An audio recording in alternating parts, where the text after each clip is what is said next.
Hello everyone, Shalini dealer classes में एक बार फिर आपका बहुत स्वागत है। आई होप आप सब बहुत अच्छे होंगे। आज की जो ये क्लास है ये हिंदी भाषा की क्लास है। 25 नंबर का पूरा पेपर आता है। मैंने यहाँ पे इंपॉर्टेंट क्वेश्चंस लिए हुए हैं। हिंदी की हमारी फर्स्ट एक्सरसाइज है।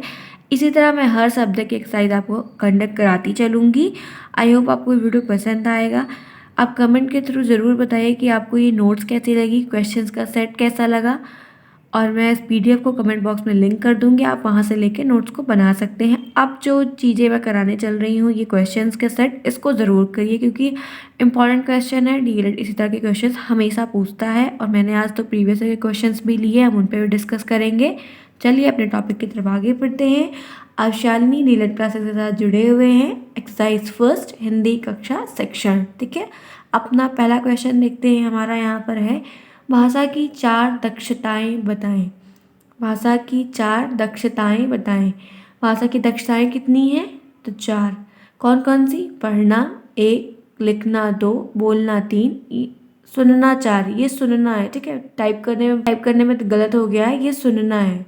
पढ़ना, लिखना, बोलना, सुनना क्या है? भाषा की 4 दक्षताएं हैं। इसको हम इंग्लिश में LSRW भी कहते हैं। ये क्वेश्चन टेट, सुपर टेट में पूछा जाता है, बहुत बार पूछा गया और डीएलएड में भी आता है। इंपॉर्टेंट क्वेश्चन है ये, ठीक है। नेक्स्ट क्वेश्चन हमारा यहाँ पर दिया हुआ है, भाषा शिक्षण के 4 प्रमुख कौशल कौन से हैं? भाषा शिक्षण के 4 प्रमुख कौशल। भाषा शिक्षण के कितने कौशल हैं? तो 4 कौशल हैं। एक क्वेश्चन में दो दो क्वेश्चन आपको बता रही हूँ। ये भी इम्पॉर्टेंट है, बहुत बार पूछा भी गया। अब ये देखिए, बीटीसी 2015 में पूछा गया है, भाषा शिक्षण के 4 प्रमुख कौशल कौन कौन से हैं? तो 4 प्रमुख कौशल कौन कौन से? एक सुनना, एक उच्चारण करना, श्रवण, उच्चारण, वाचन और अभिव्यक्ति। श्रवण, वाचन, उच्चारण और अभिव्यक्ति। ठीक है बात, आगे चलते हैं। नेक्स्ट क्वेश्चन हमारा यहाँ पे है, अनभिज्ञ और मुक्त का प्रकार क्रमशः विलोम बताइए। अनभिज्ञ एक शब्द है और मुक्त, इसका हमको विलोम शब्द बताना है। बीटीसी 2015 में पूछा गया है, विलोम शब्द आते हैं आपको। अनभिज्ञ का सुविज्ञ है और मुक्त का बंध है, ठीक है। अनभिज्ञ का सुविज्ञ और मुक्त का बंध। आगे चलते हैं। नेक्स्ट क्वेश्चन यहाँ पे हमारा है, छत्रंज्ञा किस प्रकार के व्यंजन है? 2015 में पूछा गया है, छत्रंज्ञा किस प्रकार के व्यंजन है? ये वर्णमाला में आते हैं, तो ये संयुक्त व्यंजन है। ये कैसे व्यंजन है? छत्रंज्ञा, और इसमें एक और नहीं लिया है, वो जो हमारा श्री वाला श्री होता है, वो ये है कि छत्रंज्ञा और श्री संयुक्त व्यंजन है। संयुक्त व्यंजन की संख्या कितनी है? 4 है। उष्ण व्यंजन की संख्या कितनी है? 4 है। ये याद रखिएगा, बहुत पूछा जाता है, ठीक है। आज भी ये डीएलएड और टेट में तो पूछा ही जाता है। आगे चलते हैं। 5th क्वेश्चन हमारा यहाँ पर है, ओ और औ का उच्चारण स्थान लिखिए। ओ और औ का उच्चारण स्थान क्या है? ये भी 15 में पूछा गया है बीटीसी के। ओ और औ का उच्चारण स्थान जो है वो कंठ और ओष्ठ है। इसको कंठोष्ठ के नाम से हम जानते हैं। कंठोष्ठ लिखा जाता है कि ये कंठोष्ठ है, दोनों को मिलाकर ओ और औ। ठीक है बात, इसका उच्चारण स्थान क्या है? तो कंठोष्ठ है। आगे चलते हैं। नेक्स्ट क्वेश्चन 6th यहाँ पे है, यारा लावा किस प्रकार के व्यंजन है? ये भी पूछा गया है। ये 16 और 18 दोनों में पूछा गया। एक बात और बता दूं, क्वेश्चंस रिपीट होते हैं। जैसे टेट वगैरह में भी क्वेश्चंस रिपीट होते हैं, वैसे हमारे डीएलएड में भी क्वेश्चंस रिपीट होते हैं। हाँ, ये होता है कि क्वेश्चन का फॉर्मेट चेंज कर देगा, आंसर वही रहेगा। ठीक है बात, आपको ये चीज़ समझनी होगी, मैं आपको दिखाऊंगी। तो ये 16 और 18 में पूछा गया, यार अलावा किस प्रकार का व्यंजन है? तो यार अलावा क्या है? अंतस्थ व्यंजन है। इनकी संख्या भी कितनी है? 4 है। ये कितने हैं? यार अलावा, ये क्या है? अंतस्थ व्यंजन है। ठीक है बात, आगे बढ़ते हैं। नेक्स्ट क्वेश्चन है हमारा 7th क्वेश्चन है आज का, अनुस्वार किसे कहते हैं? 16 में पूछा गया है बीटीसी के, अनुस्वार किसे कहते हैं? तो अनुस्वार के उच्चारण में वायु नाक से निकलती है और उच्चारण झटके के साथ होता है, जैसे ठंडा, कंचन, जंगल।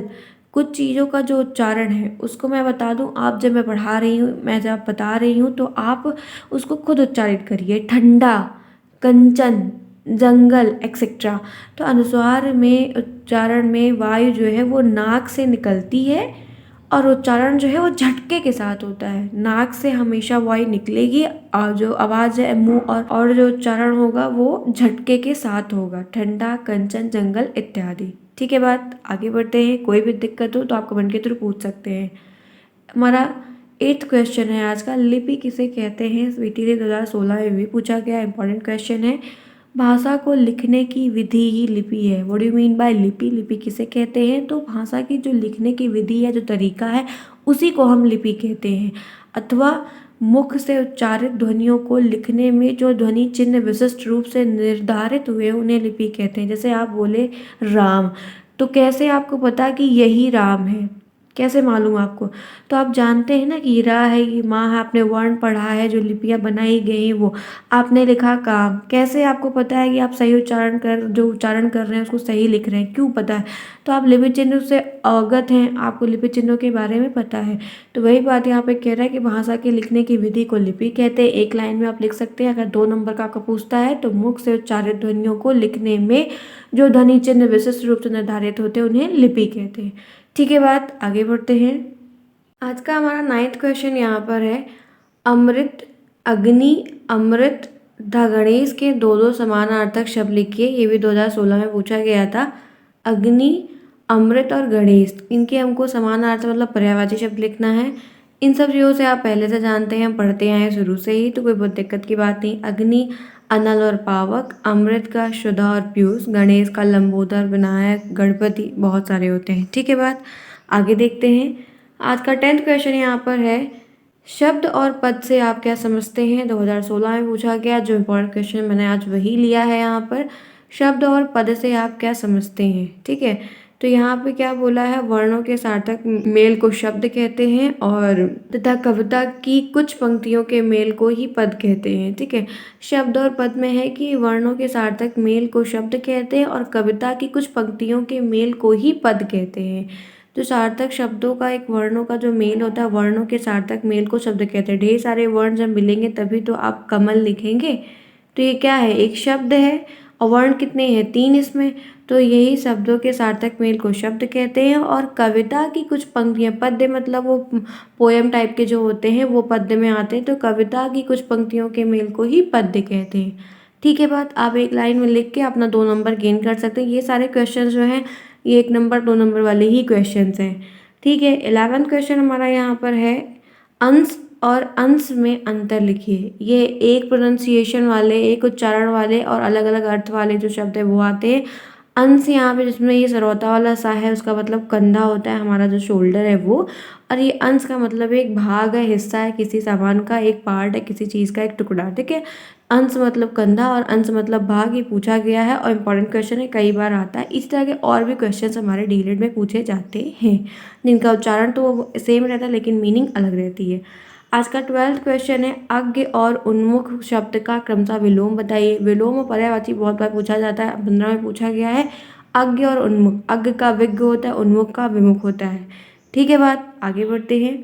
आज का 12th क्वेश्चन है, भंग और विटप शब्द के दो दो पर्यायवाची बताइए। तो भंग क्या है, यहाँ पे देखिए मधुकर और भौरा, यानी जो हमारी ये मधुमक्खी होती है वो, ये 15 में पूछा भी गया है। और विटप तारु या पादप। ठीक है, बात पर्यायवाची और विलोम देख कर जाइएगा, याद कर लीजिएगा, अभी से याद कर दीजिए। चलिए देख रहे हैं कितने क्वेश्चन पूछे गए हैं। नेक्स्ट क्वेश्चन हमारा यहाँ पे ये 14 है, श्रुतलेख का क्या उद्देश्य है? ये 15 में पूछा गया, 15 में 2 बार पूछा गया कि इसका क्या एम है, क्या ऑब्जेक्टिव है श्रुतलेख का। श्रुतलेख का अर्थ और महत्व बताइए। 2018 में भी वही चीज़ बदल कर पूछ गई, इसका अर्थ और महत्व बताइए। ये 15 और 18 में पूछा गया है। उद्देश्य और महत्व में ये श्रुतलेख क्या है, ये जाने जो डिक्टेशन होता है ना, डिक्टेशन छोटे बच्चों को बोला जाता है, वही है श्रुतलेख। यहाँ पर हम जानते हैं कि श्रुतलेख के बारे में क्या है। तो श्रुतलेख को अंग्रेजी भाषा में डिक्टेशन कहते हैं। अध्यापक बच्चों को कक्षा 5 में ही सुलेख या श्रुतलेख की शिक्षा देना शुरू कर, जब बच्चा कक्षा 5 में रहता है तो टीचर उनको सुलेख या श्रुतलेख की शिक्षा देना शुरू कर देते हैं, तो अच्छा ही रहेगा।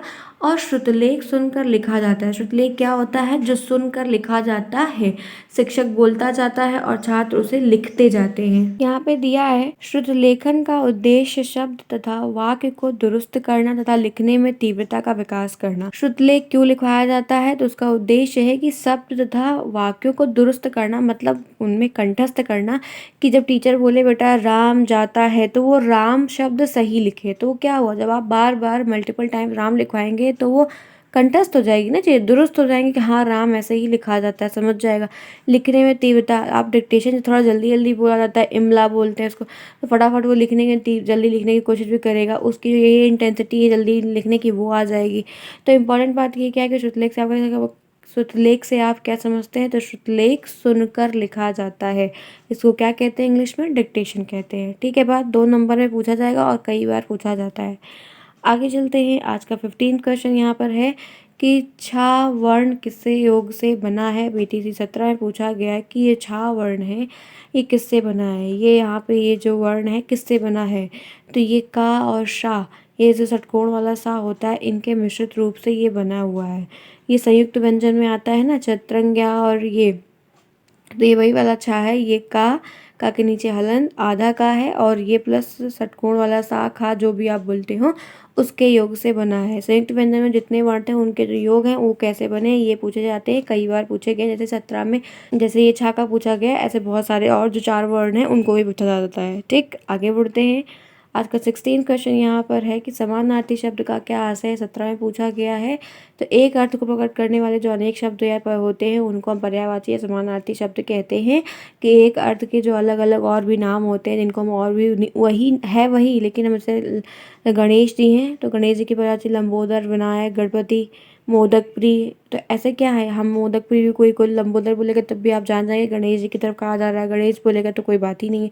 तो वही कह रहा है कि एक अर्थ को प्रकट करने वाले अनेक शब्दों को पर्यायवाची और समानार्थी शब्द कहते हैं। ठीक है बात, आगे बढ़ते हैं। आई होप आपको ये वीडियो पसंद आ रहा होगा। 17वां क्वेश्चन यहाँ पे है कि व्यंजन का अभिप्राय स्पष्ट कीजिए। आप व्यंजन से क्या समझते हैं? 2017 में ये चीज़ पूछी गई है। और या तो दूसरा क्वेश्चन है कि व्यंजन किसे कहते हैं, जो एक सिंपल और डायरेक्ट क्वेश्चन बना हुआ है। अब हम देखते हैं व्यंजन क्या है। जिन वर्णों के उच्चारण में मुख से हवा निकलने वाली वायु मार्ग में विभिन्न अंग के टकराने के कारण अवरोधकता आती है, अवरोध निकलता है, उन्हें व्यंजन कहते हैं। ये स्वर की मदद से उच्चारित होते हैं। एक इंपॉर्टेंट बात मैं सिंपल बता दूँ, अगर कोई पूछता है व्यंजन क्या होते हैं, जो स्वर की सहायता से उच्चारित किए जाते हैं वो व्यंजन होते हैं। आप एक लाइन में लिख के नंबर ले सकते हैं, कटेगा नहीं आपका। अगर आप लिखना चाहें, तो 2 नंबर का पूछा गया तो आप पूरी डेफिनेशन को लिखें कि जिन वर्णों के उच्चारण में मुख से निकलने वाली हवा, जो वायु का जो मार्ग है, वो अलग अलग अंगों को टकराते हुए ही अवरोध प्रकट होता है, तब जाके हमारा एक व्यंजन का उच्चारण होता है। ठीक है, बिना ये स्वर की सहायता के नहीं उच्चारित किया सकते। स्वर तो उच्चारित किया जा सकता है लेकिन व्यंजन नहीं उच्चारित किया जा सकता है। ठीक है बात, आगे बढ़ते हैं। यहाँ पे नेक्स्ट क्वेश्चन हमारा आज का 18th क्वेश्चन है। हिंदी भाषा के कौशल के नाम लिखिए। तो 17 में पूछा गया है कितने हैं? 4, सुनना, बोलना, पढ़ना और लिखना।